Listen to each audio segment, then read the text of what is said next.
So what did the word Palestine actually mean before the 19th century? Before the whole idea of modern nations even existed. It's a question that honestly gets right to the heart of one of the world's most lasting conflicts. Let's dive in. Okay, picture this. The year is 2002. An Air France flight touches down in Tel Aviv. The pilot, probably trying to be inclusive, makes an announcement. Welcome to Israel, Palestine. And the reaction was absolute fury. An Israeli telecom company actually demanded its staff boycott the airline over it. And this wasn't some one-off thing. Just a year later, an Alitalia pilot who said, "Welcome to Palestine," was reportedly banned from flying that route ever again. So what is going on here?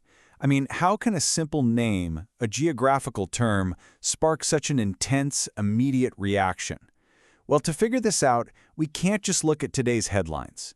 We've got to go way deeper into the history of the land itself and the story of one single, incredibly powerful word. To really get our heads around this controversy, we have to start with a fundamental fact.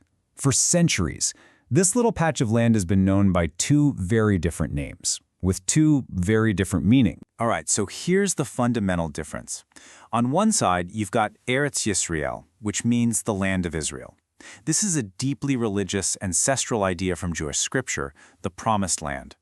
But then on the other side, you've got Palestine, a name that, for most of history, was really just a geographical label, an administrative name that empires used to define one of their provinces. Two names, two completely different ideas for the exact same piece of land. But before we even touch the politics of empires and nations, we first have to understand why this land is so incredibly important to so many people. It's a holy land, and not just to one, but to three major world religions. For Judaism, this is the biblical heartland. I mean, it's the promised land. It's the stage for the famous kingdoms of David and Solomon. And most importantly, it's where the first and second temples stood in Jerusalem, the absolute center of Jewish worship for 1,000 years. And for Christians, well, this land is just as sacred. It's the literal setting for the life, the ministry, and the crucifixion of Jesus Christ. After the Roman Emperor Constantine converted in the 4th century, the whole region became a major focal point for the Christian world, a top destination for pilgrims, and then, centuries later, the grand prize of the Crusades. Then, for Islam, the connection is also incredibly profound. It's where the Prophet Muhammad is believed to have made his miraculous night journey from Mecca to Jerusalem and then ascended to heaven right from there. That event sealed the city's holiness, and it led to the building of the iconic Al-Aqsa Mosque and Dome of the Rock.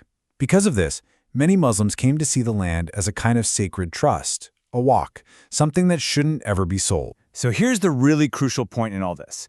For most of history, this land's importance was defined by faith and by culture. The whole idea of it being a political nation-state, like we think of countries today, just wasn't how people saw it. So if its identity wasn't mainly political, then who was actually in charge? The answer is pretty much everyone. This place was a permanent crossroads, a strategic prize that was fought over by one empire after another, after another. Just look at this timeline. It says it all, really.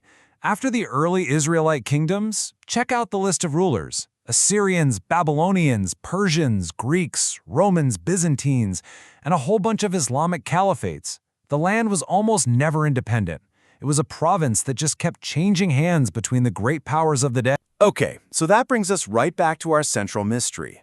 Where in the world did the word Palestine even come from? Let's trace the story. The journey of this name is pretty fascinating. It seems to start with the ancient Egyptians, who wrote about a place called Palashet, which was the land of the Philistines, mostly along the coast.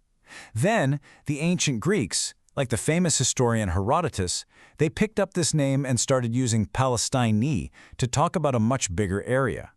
Then came the Romans, who made it official, naming a whole province Palestina. And finally, when the Arab conquest happened, the name was just adopted into Arabic as Philistine. It was an administrative name that just kept getting passed down. But here is where things get, well, really contentious.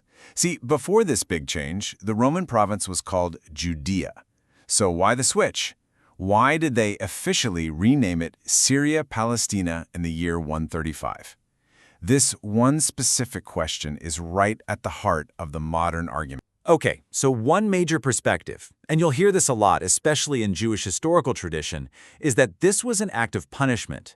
The argument goes that after crushing a huge Jewish rebellion, the Bar Kokhba revolt, the Roman Emperor Hadrian deliberately changed the name from Judea to Palestina to try and break the Jewish people's link to their homeland, to literally wipe their name off the map. However, and this is really important to know, the consensus among the vast majority of modern historians is actually a bit different. They argue this was probably more about administrative continuity, not punishment. The name Palestine had already been used by the Greeks for centuries to describe that general area, so the Romans were most likely just making a well-known geographical name official, not inventing a new one out of spite. All right, let's tie all these threads together now. We've looked at faith, we've looked at empires, and we've looked at the origin of a word. So what does this all tell us about what Palestine actually meant before the 19th century and the big rise of nationalism? Here's the biggest takeaway from all of this. For most of recorded history, if you were a person living in this land, you wouldn't have called yourself by a national label. It just wasn't a thing. Your identity was tied to your religion, you were Jewish, Christian, or Muslim, or to your local city or region. You were a Jerusalemite, a Galilean, a Samaritan. The modern ideas of being a Palestinian or an Israeli simply hadn't been invented yet. So it all boils down to this. Before the modern era, Palestine was a geographic place. It was the name on the map for an imperial province. Israel was a sacred heritage, a powerful memory of a lost kingdom, and a divine promise. Neither one was a nation-state. So if that was the reality for literally thousands of years, what on earth happened? What was the spark that transformed these ancient terms from geographical and religious ideas into the banners for two of the world's most passionate and conflicting national movements? Well, that's a story for another explainer.